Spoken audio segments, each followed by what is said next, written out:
1. Flames of the Mind. A raging inferno engulfed Uzoma, its heat searing his skin and burning his lungs. He screamed for his mother, but no sound escaped his lips. Tears rained from his eyes like floods of despair as the flames rose higher and higher around him. Embers fell from the ceiling like falling stars, goading him as he crawled like a frightened animal toward his parents' bed. A spear stuck out from his father's chest like an accusing finger, and a pool of blood pooled on the floor around him. The hate in his father's brown eyes seemed to be a searing reminder of death itself, leering at Uzoma with an intensity that seemed to follow him wherever he went. He heard the thunderous crash of the door flung against the wall, and his heart raced as he stepped away from his father's lifeless body and toward the entrance. His mother appeared in the doorway, her face pale and streaked with tears. He rushed forward to catch her as she collapsed into his arms, but he did not have the strength yet to hold her up. Their embrace was all too brief when Uzoma felt the hilt of the dagger. The blade had already pierced her skin. She rolled onto her back, her eyes wide with fear, and stroked his face as she parted her lips to speak.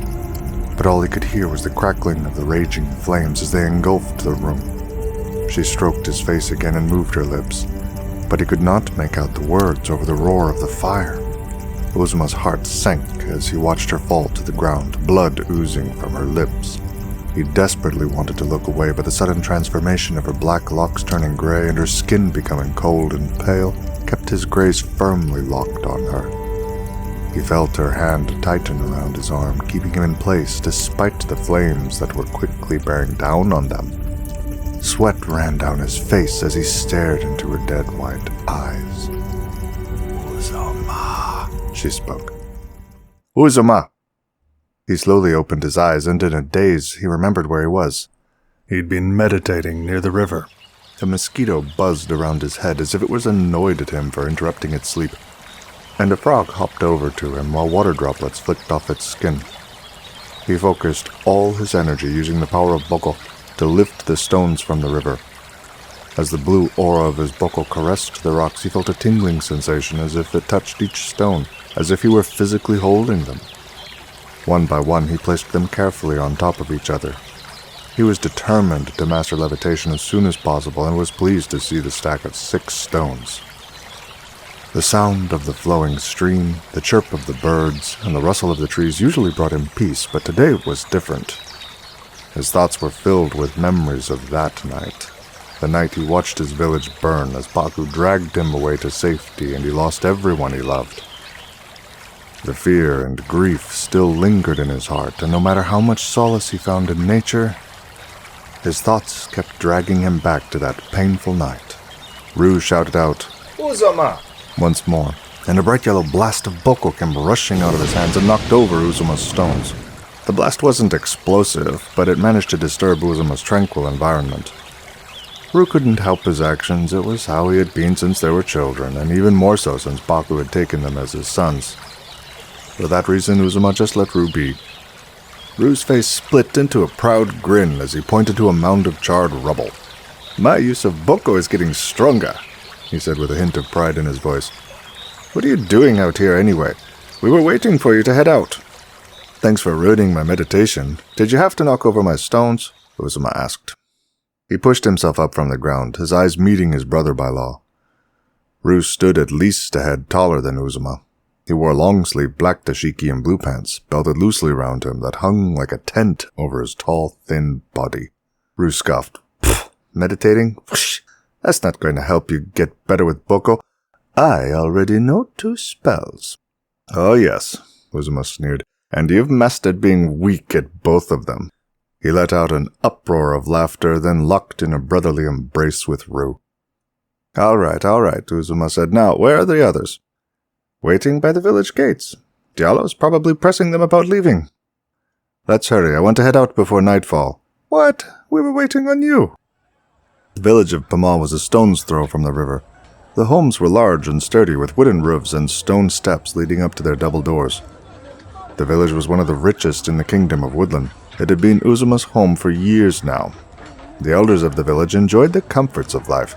Most had served the chieftain or the war chief for years and had grown old in their service. There were whispers among the villagers that Baaku had the potential to be a great war chief had he not been dealt a wound that would scar him for life. The wound inflicted by the same man who had ruined Uzoma's childhood had still haunted him. They walked past the Lion's Den, the official meeting hall for all who wished to speak with the chieftain. The Lion's Den was a long stone building with a brick roof and a single door in the front and back leading into it. The official meeting place of the ruling class, it served as a gathering place for the heads of important families. They came together to settle disputes and affairs of the kingdom. A banner hung from the lintel of the entrance, depicting the symbol of the Askari, a red circle with two spearheads forming an X with a third perpendicularly down the center, blade end down. Closer to the door, another banner displayed a white lion's head, the symbol of the Kingdom of Woodland. Two Askari spearmen stood guard outside the entrance. Tall, muscular men with dark skin, thick beards, and long spears, their eyes constantly scanned the surroundings, alert and prepared. "I hope I won't end up like these Askari," Ru said. "I want to become an elite Blackguard, travel and take out outcasts wherever I find them."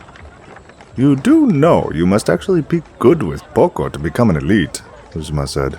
Ru snorted dismissively. "Like I was saying, just standing there like a statue, it's so boring." "Well, sure, but think about it. They're protecting the leader of our kingdom. It takes a real badass to be bestowed such an honor." "Couldn't be me. I want to be out there in the real world, helping people and defending those who cannot defend themselves." "Well, if I become an Askari..." "When?" Ru corrected. "When I become an Askari," Uzoma nodded, "I'll hunt down the ones responsible for destroying our home and make them pay. Perhaps I'll even become an elite." "Not by just meditating," Ru said, pointing. "Look, there they are." Since Pamal wasn't a large village, they reached the gate quickly.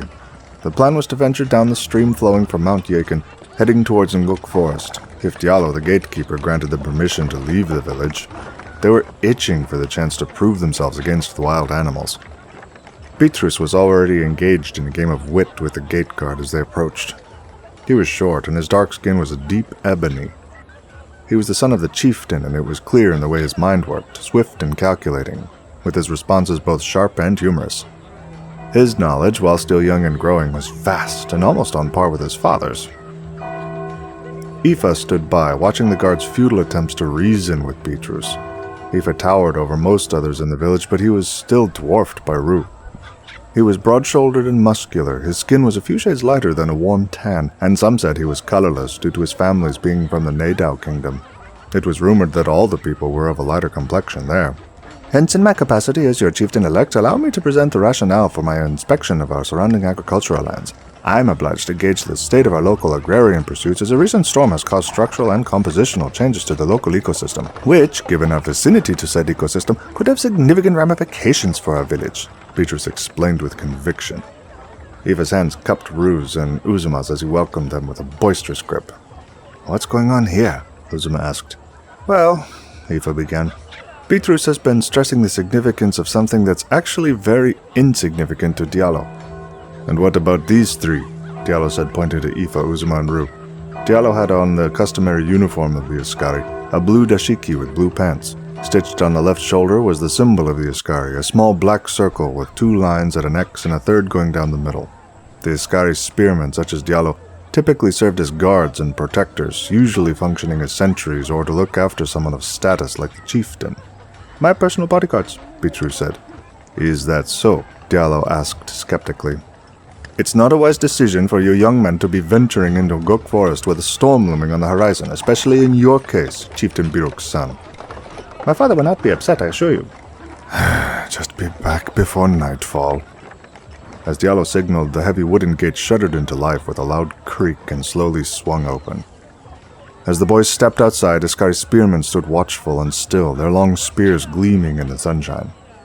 When the boys had passed by, the gate clanged shut with a resounding thud. "It never ceases to amaze me," Uzoma exclaimed. "It's incredible how you can talk your way into or out of any situation." "Ah, my dear friend, I have perfected the art of swindling," Petrus boasted.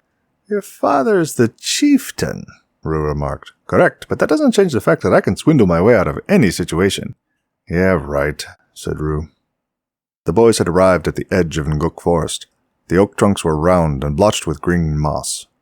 They were wide, and their roots rose from the ground like broken fingers laced with tiny cracks. The branches spread out like pear blossoms, blocking the sunlight from the forest floor, creating a dark canopy for their leaves to grow in. Their leaves were large and shimmery, reflecting whatever light filtered through the branches. The brush underneath was thick. The boys wove around the trees and entered the grove, making their way slowly down the path. Aoife rummaged through the shrubbery, pushing the branches out of the way to search through the brush. "Aoife?" Ru said, "You good?" "Where is it?" He fisted his hand in the dirt and the grass and gently felt around until he found a brown sack. He yanked it from beneath the ground and set it down. Found it! He rummaged through the bag and pulled out a broken spear and a few rusty swords. He tossed one sword to each of his companions before grasping the spear for himself. "What are these for?" Uzoma asked. "Just to protect ourselves." "Why do we get these rusty old swords?" Ru asked. "Not like I'm needed, being a powerful Blackguard." Beatrice laughed. "Powerful Blackguard my ass," he said. "I've borne witness to your so-called skills. You, above all of us, especially need a sword." Uzoma and Aoife laughed in agreement. "Shut up!" "That's the best I could manage. Believe me, it wasn't easy to get these without my dad knowing," Aoife said. "Let's get moving," Ru urged. "I don't want to be stuck out here if a storm moves in." Uzoma examined the sword in his palm, seeking some comfort in its familiar weight. The hilt remained well preserved, but the blade had spots of rust and was dull. He wished he could sharpen it, as if that alone could give him the confidence he longed for to face the unknown dangers of Nguk.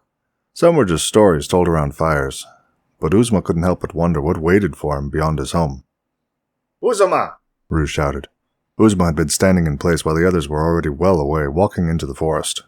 He shook his head and sprinted after them.